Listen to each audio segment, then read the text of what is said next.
नमस्कार और आज की बड़ी खबरों में आपका स्वागत है और मैं हूं आपके साथ निशा भारद्वाज। और आज के इस बुलेटिन में बात करेंगे पशु प्रेमियों के खिलाफ दिल्ली में क्यों दर्ज हुई एफआईआर की। बताएंगे आपको दिल्ली में आवारा कुत्तों को लेकर नगर निगम का कौन सा बड़ा कदम है। दिखाएंगे आपको अखिलेश यादव की तीखी प्रतिक्रिया और बुलेटिन के आखिरी में देखेंगे उत्तराखंड में बिगड़ा मौसम। लेकिन दिन भर की तमाम खबरों से पहले एक नजर सुर्खियों पर।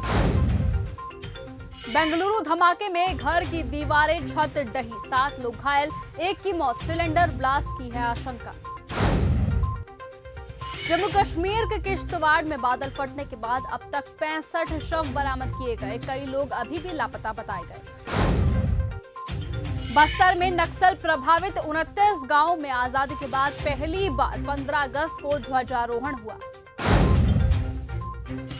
किश्तवाड़ में 500 से ज्यादा लोग अभी भी मलबे में दबे। स्वतंत्रता दिवस के मौके पर जेकेएनसी प्रमुख फारूक अब्दुल्ला ने कहा कि बधाई हो, लेकिन दुख ये भी है कि मुझे लगता है कि किश्तवाड़ में 500 से ज्यादा लोग अभी भी मलबे में दबे हुए हैं। स्वतंत्रता दिवस समारोह के बारे में उन्होंने कहा, आंसू भी थे और खुशियां भी। उन्होंने कहा क्योंकि मैं भी मुख्यमंत्री था और उस समय भी हमारे यहाँ पर अनुच्छेद 370 और 35A लागू था।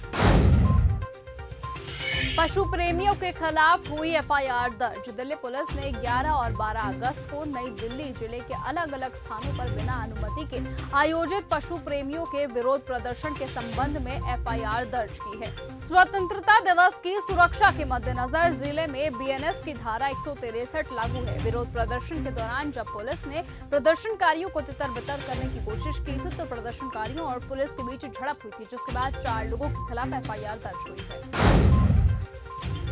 15 दिन बाद भी एसआईआर पर किसी राजनीतिक दल ने नहीं जताई आपत्ति। चुनाव आयोग की तरफ से 1 अगस्त को जारी की गई ड्राफ्ट वोटर लिस्ट के अब तक 28,370 दावे और आपत्तियां दर्ज कराई गई हैं। 15 दिनों का समय बीत जाने के बावजूद भी किसी भी राजनीतिक दल की तरफ से कोई भी आपत्ति प्रस्तुत नहीं की गई है।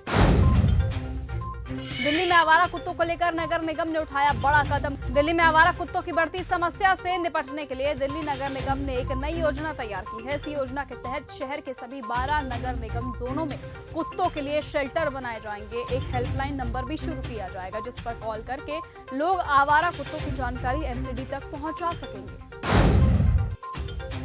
अखिलेश यादव की तीखी प्रतिक्रिया। लाल किले से प्रधानमंत्री मोदी के संबोधन पर समाजवादी पार्टी के राष्ट्रीय अध्यक्ष अखिलेश यादव ने तीखी प्रतिक्रिया दर्ज कराई। उन्होंने कहा कि भाजपा का जब पहला अधिवेशन हुआ था तब भाजपा ने यह तय किया था कि धर्मनिरपेक्ष और समाजवादी रास्ता अपनाएंगे। संघ परिवार का रास्ता धर्मनिरपेक्ष और समाजवादी नहीं है।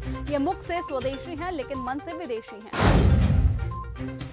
चिराग पासवान को एनडीए से अलग करने का भ्रम कौन फैला रहा। केंद्रीय मंत्री चिराग पासवान ने शुक्रवार को बातचीत में साफ कर दिया कि वो एनडीए में है। चिराग ने कहा कि मैं एनडीए से अलग हो सकता हूं, अकेले चुनाव लड़ सकता हूं। ये भ्रम फैलाकर महागठबंधन को ये लगता है कि वो जीत के करीब पहुंच जाएंगे। महागठबंधन को जीत का यही एक रास्ता लग रहा है। राहुल खड़गे ने कांग्रेस मुख्यालय में फहराया तिरंगा। कांग्रेस के सांसद राहुल गांधी और पार्टी अध्यक्ष मल्लिकार्जुन खड़गे शुक्रवार को लाल किला पर स्वतंत्रता दिवस समारोह में शामिल हुए। हालांकि कांग्रेस नेताओं ने पार्टी मुख्यालय पर तिरंगा फहराया। राहुल गांधी और खड़गे के समारोह में अनुपस्थिति के कारण को लेकर अटकलें शुरू हो गई हैं। वहीं बीजेपी ने उनके समारोह में शामिल न होने पर निशाना साधा। उत्तराखंड में बिगड़ा मौसम। उत्तराखंड मौसम विभाग ने एक बार फिर से भारी बारिश को लेकर बड़ा अलर्ट जारी किया है। यह अलर्ट 16 अगस्त के लिए भी है।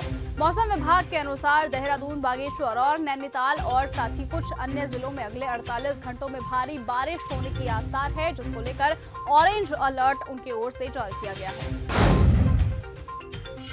जम्मू कश्मीर में सीएम ने 8 साल बाद फहराया तिरंगा। जम्मू कश्मीर में 8 सालों के बाद किसी निर्वाचित मुख्यमंत्री द्वारा स्वतंत्रता दिवस समारोह में झंडा फहराया गया।